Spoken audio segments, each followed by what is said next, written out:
안녕하세요 여러분, 리더백입니다. 저는 한국에서 일하고 있는 19년차 직장인이고요. 외국계로 이직해서 영어로 일을 하게 된 지는 15년이 됐어요. 여러분, 영어로 일하면서 정말 스트레스 받았던 순간 언제세요? 유학 한번 하지 않고 영어로 일을 하면서 정말 도망가고 싶은 그런 모먼트도 많았는데요. 난 영어가 안 돼서 이 회사에 오래 못 다니겠다. 적당한 때까지만 버티고 이직해야 되겠다. 이런 생각도 했어요. 제가 팀장까지 될 줄 몰랐어요. 비즈니스 환경이 글로벌해지다 보니까 요즘은 영어로 일을 하시는 분들이 진짜 많으시더라고요. 그래서 오늘은 영어로 일하면서 가장 스트레스 받았던 순간 10가지 꼽아봤거든요. 여러분도 한번 공감하는 포인트가 있으신지 찾아보세요. 정말 비슷했던 적이 있으면 댓글 달아주시고요. 그럼 시작해 볼게요. 첫 번째, 분명히 아는 단어인데, 굉장히 쉬운 단어인데 갑자기 미팅에서 생각이 안 날 때가 있어요. 그렇게 당황스럽거나 급할 때는 정말 생각이 안 나요. 결국에는 그 미팅이 다 끝나고 나서 돌아서야 아 맞다 이러면서 기억이 나더라고요. 두 번째는 내가 원하는 만큼의 프로페셔널함이 전달되지 않을 때의 그 절망감. 평소에는 굉장히 프로페셔널하고 논리적이고 차분하고 이런 이미지인데 영어를 하면 모국어 할 때만큼의 정밀함, 정교함이 안 나오니까 사실 정교함이라기보다는 어눌함이 묻어나올 때가 더 많잖아요. 외국어를 말하면 외국어 개수만큼 다른 성격이 있다는 말 들어보셨어요? 한국말을 할 때는 논리적이고 설득력 있는 사람인데 영어로 말할 때는 어수룩하고 확신 없는 사람이 돼버리는 느낌? 사람의 성격이나 이미지는 한 번에 바뀔 수 있는 게 아니잖아요. 이미지가 고착화될 수 있다는 그 스트레스, 그리고 그걸 바꾸기 위해서는 굉장한 노력이 들어가야 된다는 것을 알기 때문에 너무나 큰 스트레스로 다가오는 것 같아요. 이럴 때는 정말 내가 이런 사람이 아닌데 하는 답답함이 계속 쌓이게 되더라고요. 세 번째는요, 영어 실력이 편차가 왔다 갔다 하는 거예요. 어떤 날은 1시간 동안 피치를 하는데 굉장히 잘 나오는 날이 있어요. 그런데 어떤 날은 정말 간단한 콜 하나 하는데도 몇 번이나 계속 버벅거리는 날이 있거든요. 그러면 진짜 내 실력이 이거밖에 안 되나? 내가 이 정도밖에 안 되는 사람인가? 이런 막 자괴감이 들 때가 있거든요. 한두 번 또 이런 일이 생기면 완벽주의 성향이 있어서 그럼 또 자책을 하게 되고 그 다음에 미팅에까지 영향을 주는 일도 있더라고요. 오랜 시간 이 일을 하다 보니까 그날 이야기를 할 때 아주 많은 변수가 있더라고요. 잠이나 그날의 컨디션이나 그리고 외부적인 영향, 대화를 하는 사람들의 성격이나 억양이나 그리고 말투, 분위기, 여러 요인들이 영향을 줄 수 있다 보니까 제가 외부 요인은 관리를 하지 못하지만 내부적인 것, 저의 컨디션이나 그리고 마음 상태는 조절할 수 있으니까 일정한 상태 그리고 좀 좋은 상태를 유지하도록 더 신경을 쓰게 되더라고요.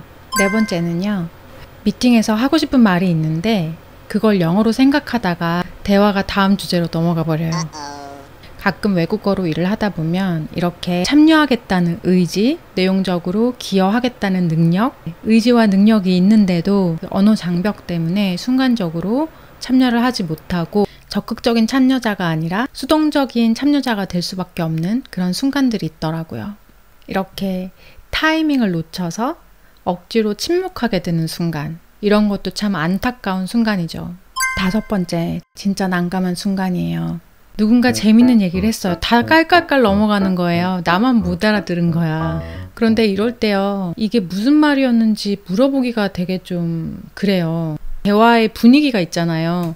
그게 말이 빨라서 못 알아듣는 경우도 있고요. 그냥 말 장난이나 아니면 문화적인 경험이 맞닿아 있지 않을 경우에는 등장인물이나 내용에 대한 유머를 못 알아들을 때가 있더라고요. 그래서 어쩔 수 없이 나도 어색한 미소를 지으면서 넘어가게 되는데요. 참 어색한 순간이죠. 또 지나고 보면 그게 별 내용 아닌 경우가 많더라고요. 여섯 번째예요. 4번 물어봤는데 무슨 말인지 모르겠어. 그러면 이거 정말 어떻게 해요? 상대방이 억양이 굉장히 세거나 말이 빠르거나 해서 못 알아듣는 경우가 있잖아요. 되묻죠. Sorry, pardon, could you say that again? 이렇게 다시 묻는데요. 진짜 민망한 거는 2번, 3번 물었는데 계속 못 알아들을 때. 보통은 좀 더 천천히 말을 해주거나 좀 더 정확하게 말을 해주거나 아니면 다른 말로 바꿔서 이야기를 해주거든요. 이해하기 쉽게. 그런데 저 같은 경우에는 인도 분 중에 정말 액센트가 세신 분들은 몇 번을 다시 들어도 잘 못 알아듣는 경우가 있더라고요. 정말 난감해요.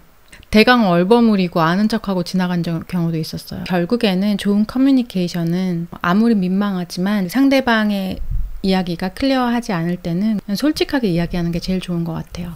만약에 제가 그렇게 비슷한 상황에 처한다면 죄송하지만 제가 진짜 이야기가 어렵다. 그래서 다시 한번 말씀해 주시거나 채팅창에 남겨달라고 하는 것도 방법인 것 같고요. 아니면 끝나고 나서 이메일로 좀 보내달라. 이렇게 요청하는 것도 방법인 것 같습니다.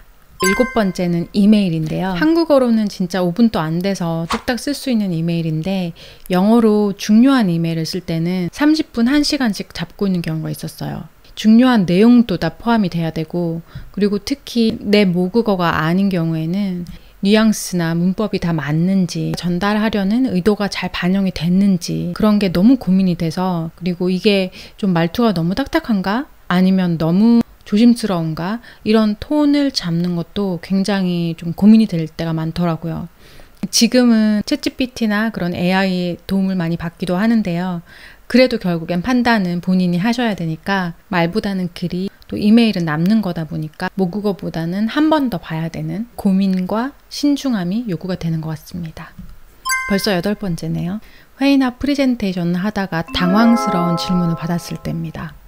이럴 때는 한국말로도 그 내용이 뭔지 생각이 잘 안 나는 경우예요. 생각을 해서 답변을 머릿속에 정리를 해야 되는데 가뜩이나 생각이 잘 안 나는데 한쪽으로는 이제 영어로 답을 생각을 하면서 또 입으로는 그 시간을 버는 말을 해야 되잖아요. 그래서 이렇게 여러 가지가 머릿속에서 영어로 돌아갈 때 더 생각이 나지 않는 것 같아요. 말이 잘 매끄럽게 이어지지가 않아서 어색한 침묵이 흐를 때 그런 순간들이 전 참 견디기가 힘들더라고요. 나중에 퇴근하고 집에 와서 이제 이불킥을 하고 그 순간들을 되감기를 해보고 그랬던 것 같습니다.